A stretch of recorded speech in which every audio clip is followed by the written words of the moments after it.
Hello everyone. In this video, I will walk you through how to download your payslip from ADP. To begin, open your web browser and go to ADP's official website. Once the page loads, enter your user ID and password, then click Sign In.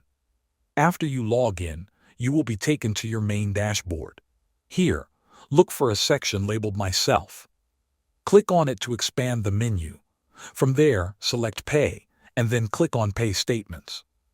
This is the section where all your payslips are stored and organized. Next, click on View Pay Statements. You will now see a list of your payslips arranged by pay date. Usually, the most recent payslip appears at the top of the list. Take a moment to scroll and find the specific payslip you want to download. To download a single payslip, simply click on the pay date or the download icon next to it. The payslip will open in a new tab, typically as a PDF file. Look for the download icon in the top right corner of your screen and click it to save the file to your device. This is how you download your payslip from ADP step by step. Thanks for watching.